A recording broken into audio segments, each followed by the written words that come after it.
Olá pessoal, meu nome é Juliano, eu sou médico, sou anestesiologista, sou especialista também em terapia intensiva e vou falar um pouco para vocês sobre a técnica de intubação de sequência rápida em pacientes com infecção suspeita ou confirmada pelo Covid-19, né?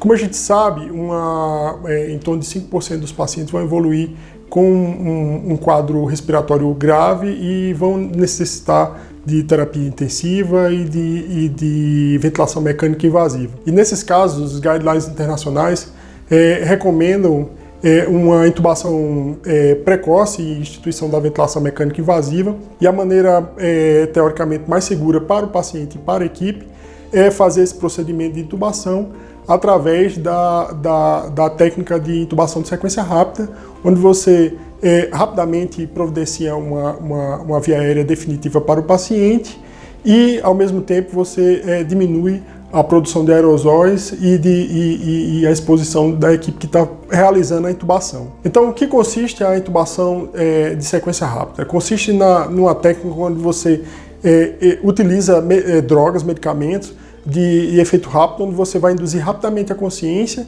e esse paciente vai ter uma condição ótima para a realização da intubação de uma maneira rápida, onde você vai evitar hipoxemia, né? Você vai evitar ventilações de resgate, que iria promover aerosóis e contaminação do ambiente, evitar a insuflação gástrica e o risco de aspiração.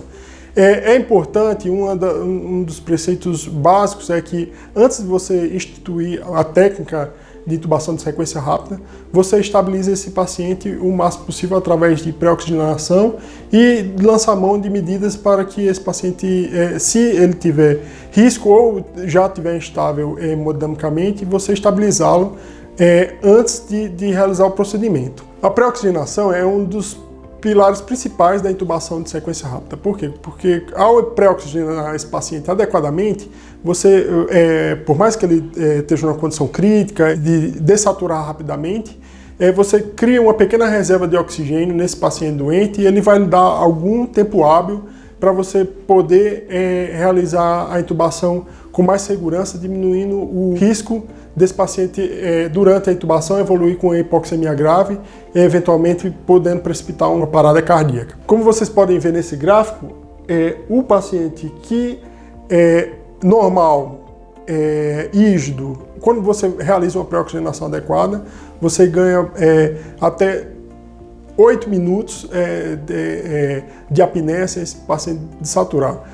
Obviamente, com o paciente crítico, esse tempo é muito mais reduzido, mas você ganha sim algum tempo se realizar uma pré-oxigenação adequada. Não existe uma contraindicação absoluta à intubação de sequência rápida, mas existem várias condições que são ditas contraindicações relativas. Ou seja, são situações que colocam em risco o paciente, mas como a condição crítica dele não permite uma outra estratégia melhor, então a intubação de sequência rápida acaba sendo utilizada nesses pacientes. Então são pacientes que com algum estigma de via aérea difícil, então é importante ter uma avaliação até para poder ter um plano de backup em caso não se consiga intubar esse paciente. Pacientes com hipoxemia grave ou com acidose metabólica, eles correm o risco de não tolerar a apneia, então no momento que entrar a apneia, ele rapidamente entra em colapso. Então é importante identificar esses pacientes até na escolha do médico que vai proceder à intubação, talvez um médico de mais experiência, estar em contato com o anestesiologista do serviço. Pacientes podem desenvolver algum efeito colateral grave, alguma medicação utilizada, então tem pacientes de maior risco, pacientes com hipercalemia, por exemplo, podem não tolerar a injeção de um bloqueador neuromuscular que é utilizado, que é a succinilcolina.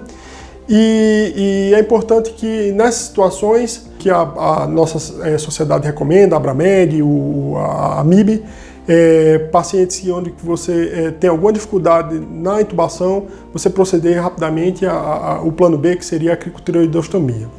Então, como seria a descrição da técnica? O sucesso depende basicamente de um preparo adequado, um planejamento adequado e uma disciplina das pessoas que estão envolvidas no processo de intubação com relação aos passos, né?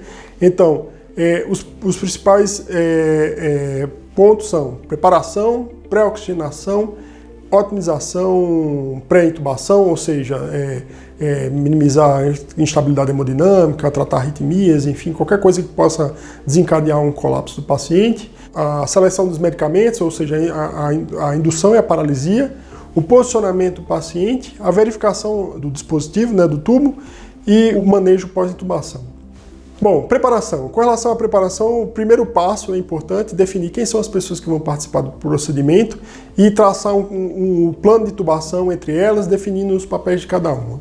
Após isso, tendo o plano de intubação e o plano de backup, provavelmente o mais recomendado é a cricotireoidostomia de urgência, no caso da intubação não dar certo. Então é importante que um dos componentes que vá participar do procedimento de intubação ele seja apto a fazer o procedimento de cricotireoidostomia. Deve-se usar o mínimo de equipamento possível dentro da área da intubação para evitar a contaminação, assim também como um número mínimo de pessoas. Normalmente uma equipe de 3 pessoas, um médico, um enfermeiro, um fisioterapeuta, ou 2 médicos e um fisioterapeuta, são suficientes para realizar o procedimento. Esses profissionais devem estar com paramentação completa, né? Gorro, óculos, face shield de preferência, máscara N95 ou equivalente, capote impermeável e 1 ou 2 pares de luvas, né? O segundo par é opcional, mas pelo menos um par de luvas com certeza. Os médicos devem otimizar primeiro a oxigenação, né, com a técnica de pré-oxigenação que eu vou detalhar mais em seguida, e deve corrigir qualquer instabilidade hemodinâmica antes de realizar o procedimento para evitar que esse paciente tenha um colapso, uma parada cardíaca durante esse procedimento. Aqui seria o cenário ideal, onde você teria a sala onde o paciente está, de preferência com pressão negativa, um mínimo de 3 pessoas, um quarto circulante opcional, 2 ou 3 pessoas do lado de fora da sala, com o equipamento que, se necessário, como carrinho de parada, carrinho de via aérea difícil, broncoscópio, se uma eventual necessidade usar, mas não necessariamente isso tem que estar junto da sala para evitar contaminação. É importante que esses pacientes sejam monitorizados durante o procedimento, não só com o oxímetro, mas com cardioscópio e com pressão arterial não invasiva. É importante também que esses pacientes tenham pelo menos 1 ou 2 acessos venosos, não só para a administração das medicações necessárias para a realização da intubação, mas também para medicações de resgate em caso de alguma emergência, né? É importante também que se tenha à mão o capnógrafo para confirmar a intubação de uma maneira mais segura. Quais são os materiais que a gente vai precisar, então, selecionar?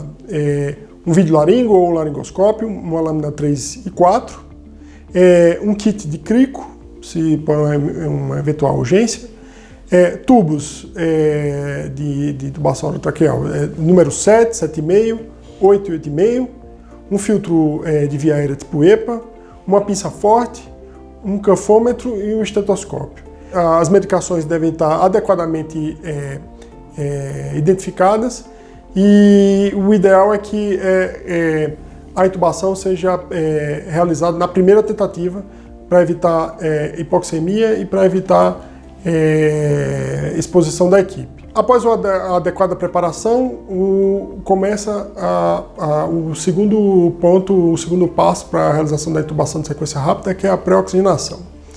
A pré-oxigenação ela vai depender um pouco da condição do paciente, né? Nos pacientes que estão estáveis e estão cooperativos, eles podem ser facilmente pré-oxigenados através de um dispositivo de